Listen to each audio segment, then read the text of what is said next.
But yes, Alligator Alcatraz, not too far from where I currently am, getting a lot of news coverage from Democrats who are looking to find that thing. If you remember, Clay, under the first Trump administration, it was kids in cages. Remember that? That Oh, was yeah. the thing. And that was with AOC dressed all in white, crying at the fence. We remember this. And then the Trump administration was like, all right, fine, we're going to do this, change the policy on the family separation issue. And the left saw, oh my gosh, we can emotionally charge this and get outcomes that we want. So that was a thing that was going on. But they haven't found that this time around. And as we see, they are demonizing immigrations and customs enforcement officers and on the side of the people that would like to dox them and threaten their families. Elected Democrats, because they want to make sure that everybody can know who these guys are. They're not so concerned with like any other aspect of law enforcement, it seems. Just this. They want to make sure, oh, yes, that we know what they're not if they've done misconduct. No, we just need to know who they are all the time. Very strange. Over on MSNBC, this is what they're talking about, Clay. This is cut 16. Rachel Maddow still does stuff over there. One day a week. One day a week. Mondays only. Week. Yes. Wow, that's such a nice sinecure she has over. That's such a nice situation. It's like being a tenured professor and making $30 million a year to show up and teach your once-a-week class, a class that nobody should be paying attention to, a class that nobody should want to see, but nonetheless, they're paying her that.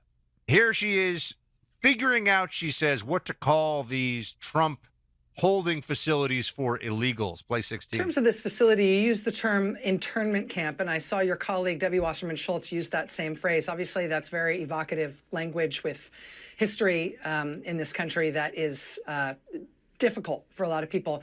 Talk about why you think that term is appropriate. I've been struggling with that myself, just as a broadcaster, in terms of how to talk about these things. I mean, in technical terms, if you've got a facility that's holding people indefinitely and there's no legal process to get in there and there's no legal process to get out, that is traditionally called a concentration camp or an internment camp.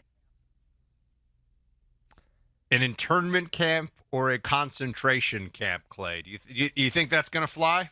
No. And look, I think the challenge they have is they're on the wrong side of this issue. And this is why I believe in the marketplace of ideas, because when Trump came down the escalator in 2015 and started arguing for many of the things he's doing now, most Americans disagreed with him.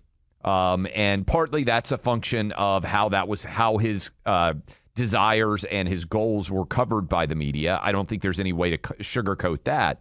But over time, I believe Trump has convinced the vast majority of Americans that we can't have 20 million plus illegals. And the reason I use 20 million as the number is because that's the number Tom Homan told me a few months ago he believes are illegally in the country. Now, I would imagine that number is beginning to decline slowly.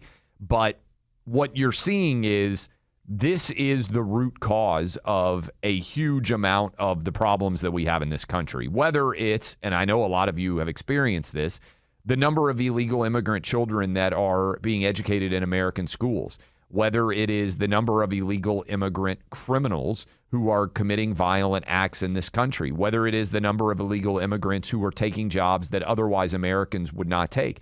You know what I've started to see vanish, Buck, is the argument of, oh, these are jobs that Americans won't do. That is such an arrogant argument to me, because the entire basis of commerce is if you pay people enough to do a job, eventually they will do it. And what was it, the meat packing facility they got raided in Nebraska, if I'm not mistaken?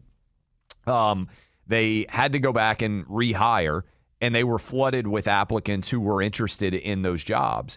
And so I just look at it as, yes, it may be sometimes easier, and certainly it's cheaper to go with illegal immigrants as workers.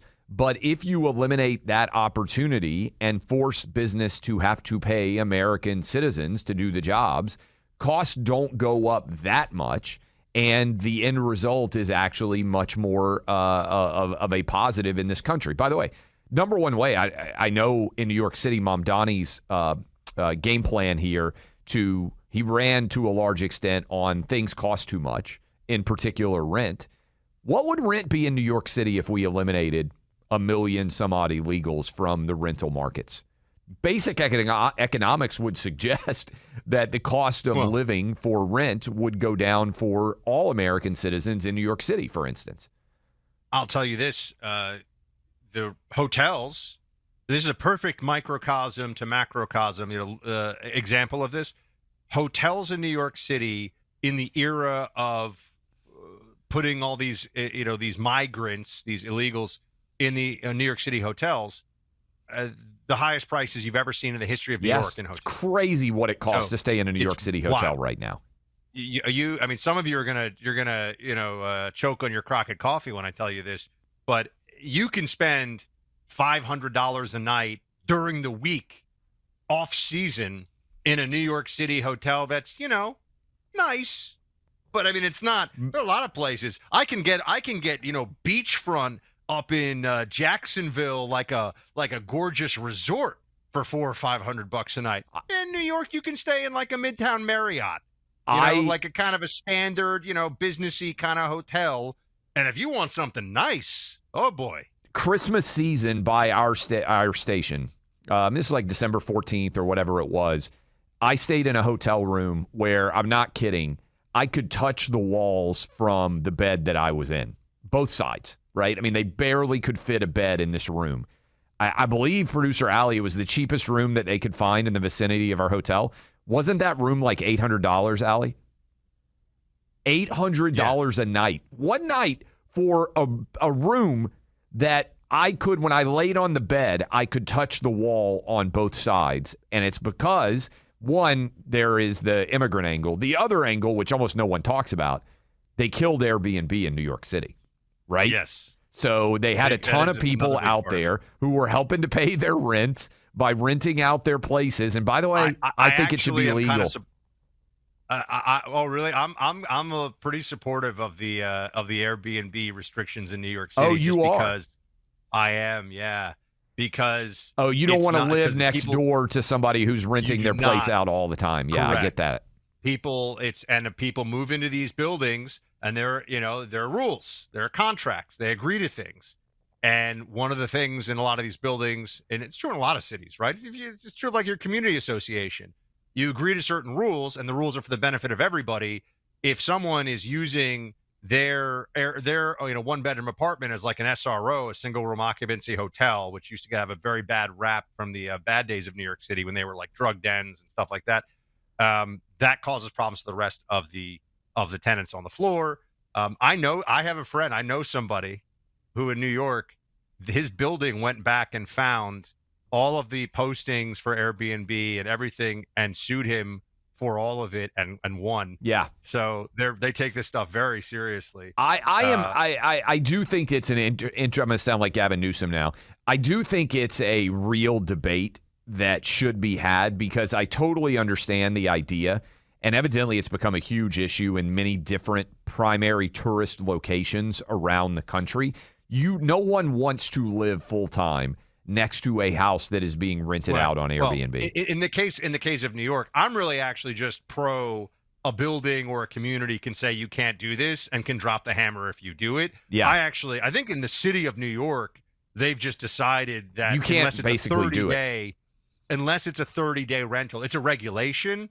That I'm a little more aligned, I think, with how you see it too. But I absolutely believe if you move into a building and you sign things that say that this is your primary home and you're not renting it out, you can't rent it out because it's you've agreed to a contract on entry into that community. Look, Clay. Well, I'm now a homeowner for the first time, and some of you are gonna laugh. There's stuff you got to dig. Some of you have lawns. I don't even know what that's like. The homeowners association. They lay down the law sometimes on little things. You'd be surprised. It is, yes, that the homeowners associations in America, there's many people out there listening right now that are ready to pull their hair out over whatever disputes are going on there. I do think, though, whatever you think about the Airbnb regulations in New York City and the fact that illegals have filled up a lot of the hotel rooms. It's about 20%. So you can just take a rough figure would be hotels are all about 20% more expensive they would otherwise be. I think it gives you a real good examination of basic market economics. right? If you eliminated illegal immigrants from the housing market in New York City and only people who were legally in the United States, or yes, look, on temporary visas, like all those things, right? The cost for the average property, I believe, in New York City would plummet tremendously. And I think it's true in many different parts of America where housing costs have become prohibitive. And it doesn't take a big city for that reality to be. I mean, it's basic economics. I think J.D. Vance said this in the debate, and the host was like, well, what do you base that on? There's 20 million illegals here.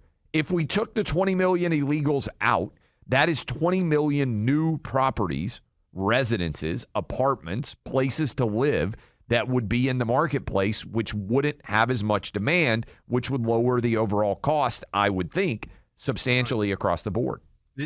It was one of the more brilliant policies. And look, Governor Abbott of Texas does not, I think, get as much credit as he should for this, or people don't think about him enough in this regard.